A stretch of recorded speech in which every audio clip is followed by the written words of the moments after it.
Jacobian as. Hello friends, आज हम पढ़ेंगे विलियम शेक्सपियर की बायोग्राफी के बारे में।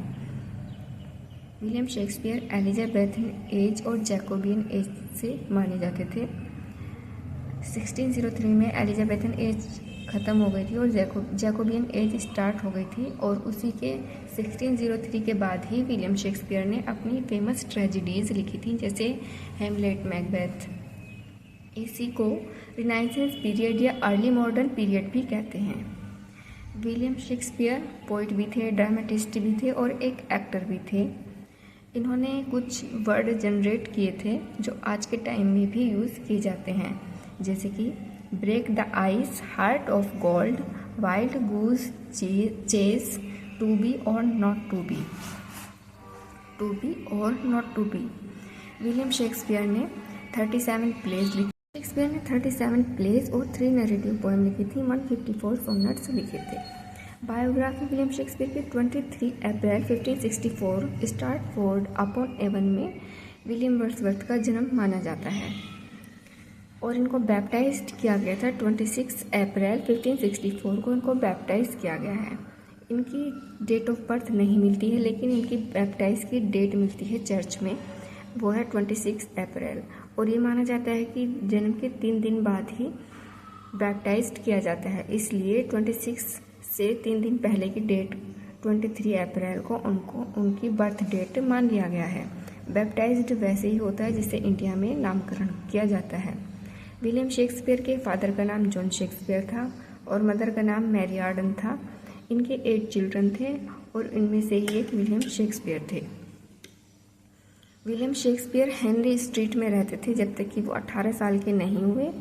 शेक्सपियर ने शादी की थी एनी हैथवे से। एनी हैथवे से शादी की थी जिस टाइम वो 26 ईयर्स ओल्ड थी, और विलियम शेक्सपियर 18 ईयर्स ओल्ड थे, जो कि उनसे काफ़ी छोटे थे। इनके 3 बच्चे थे। विलियम शेक्सपियर के 3 बच्चे थे।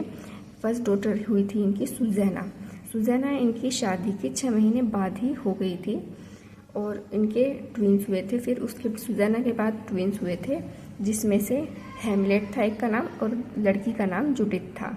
हैमलेट की डेथ हो गई थी जब वो 11 ईयर्स ओल्ड थे। 1613 में ग्लोब थिएटर बर्न हो गया था। उस टाइम उसमें परफॉर्म किया जा रहा था हेनरी 8 विलियम शेक्सपियर का हिस्ट्री प्ले जो है हेनरी 8, वो उस टाइम उसमें परफॉर्म किया जा रहा था, और उस दिन डेट थी 29 जून। 1616 में 23 अप्रैल को 52 ईयर्स के थे वो जब विलियम शेक्सपियर उनकी डेथ हो गई थी, और उस टाइम वो स्टार्टफोर्ड एवन में ही थे। विलियम शेक्सपियर को द होली ट्रिनिटी चर्च में बरी किया गया था, दफनाया गया था। उन्होंने अपना एपिटाफ पर जो लिखवाया है, उनकी कुछ लाइन्स जो वो खुद लिख कर गए थे, वो इस तरह से हैं। जैसे एपिटाफ मतलब समाधि लेख, जो विलियम शेक्सपियर की कब्र पर ये समाधि लेख लिखा हुआ है, वो लाइन इस तरह से हैं। Good friend, for Jesus sake forbear to dig the dust enclosed here. Blessed be the man that spares these stones, and cursed be he that moves my bones. William Shakespeare कहते हैं, है अच्छे दोस्त, ईश्वर के वास्ते मेरी अस्थियों, मेरी हड्डियों या मेरी डेड बॉडी को खोदकर एनक्लोज्ड ना करें, करे कोई यहाँ पर।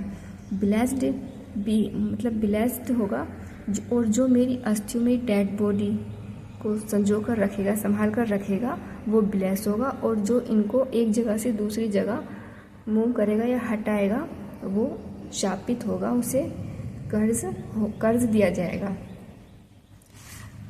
निकोलस रो वो पहले व्यक्ति हैं जिन्होंने विलियम शेक्सपियर की बायोग्राफी लिखी थी। इन्होंने ही जब बायोग्राफी लिखी थी तो थॉमस लूसी के पार्क में विलियम शेक्सपियर ने एक हिरन को चोरी किया था। इस इंसिडेंट का जिक्र भी निकोलस रो ने किया है विलियम शेक्सपियर की बायोग्राफी लिखते हुए।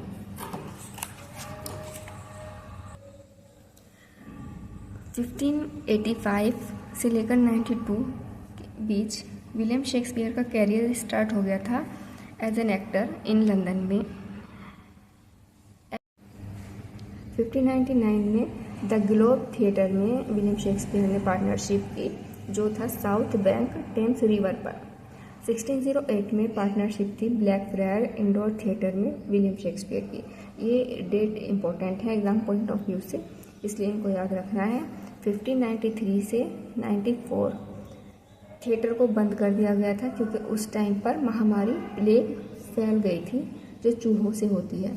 William Shakespeare Venus and Adonis the rape of the Lucrece dedicated थी हेनरी रेथ लेस्ली को, और ए लवर्स कंप्लेंट ये प्रिंट हुई थी first edition of the sonnet 1609। जो फर्स्ट एडिशन आया था सोनेट का 1609 में, उसमें ये प्रिंट हुई थी। विलियम शेक्सपियर ने 154 सोनेट लिखे हैं, जिनमें से 1 से लेकर के 126 तक एक फेयर यूथ को डेडिकेट हैं, और 127 से लेकर 152 तक द डार्क लेडी को डेडिकेटेड हैं, जिनके बारे में अनुमान लगाया जाता है कि वो मैरी फुटन थी। और 153, 154 क्यूपिड के लिए डेडिकेटेड थी। 1609 एडिशन डेडिकेटेड था किसको? मिस्टर WH को। और अनुमान लगाया जाता है कि ये WH कौन थे? हेनरी रेथ लेस्ली या विलियम हर्बर्ट थे। ये पब्लिशर इसके जो थे 1609 जो एडिशन आया था, 1609 में जो एडिशन आया था, इसके पब्लिशर थे थॉमस थॉर्प। सोनेट स्ट्रक्चर कैसा था विलियम शेक्सपियर का? 3 क्वार्टरेंस होते थे। एक क्वार्टरेन में 4 लाइन्स होती हैं, तो 3 क्वार्टरेंस होते थे। फाइनल एक कपलेट होता था, आयम्बिक पेंटामीटर में लिखी जाती है, और इसकी राइम स्कीम है AB CD CD EF GG। इसकी राइम स्कीम है AB CD CD EF GG। Shakespeare sonnet, English sonnet, Elizabethan sonnet, ये इसी के दूसरे नाम हैं। इनकी सोनेट्स की राइम स्कीम है AB CD CD EF GG। Shakespeare sonnet, English sonnet और एलिजाबेथन सोनेट, ये इन्हीं के सोनेट्स के दूसरे नाम हैं। वोल्टा कहते हैं टर्न को, जो इनके जब स्टैंजा लिखे जाते हैं तो उसमें 3rd स्टैंजा में एक टर्न आता है, उसे वोल्टा कहा गया है। एक्सेप्शन कौन से हैं? कुछ एक्सेप्शन भी हैं इनके सोनेट्स में, जैसे कि 99 सोनेट, 126 सोनेट और 145 सोनेट। 99 सोनेट को एक्सेप्शन में क्यों रखा गया है? क्योंकि इनकी जो सोनेट्स हैं वो 14 लाइन्स की होती हैं, लेकिन ये वाली सोनेट इनकी 15 लाइन्स की है, इसलिए इसको एक्सेप्शन में रखा गया है, और राइमिंग भी इसकी चेंज है। 126 को किस लिए रखा गया है? 126 में 6 कपलेट हैं, जबकि बाकी सोनेट में लास्ट में एक कपलेट होता है, और इसमें 6 कपलेट हैं, और 2 ब्लैंक मार्क्ड लाइन्स हैं विद इटैलिक ब्रैकेट्स के साथ। और 144 को इसलिए रखा गया क्योंकि ये आयम्बिक टेट्रामीटर में लिखी गई हैं, बाकी सब पेंटामीटर में लिखी गई हैं।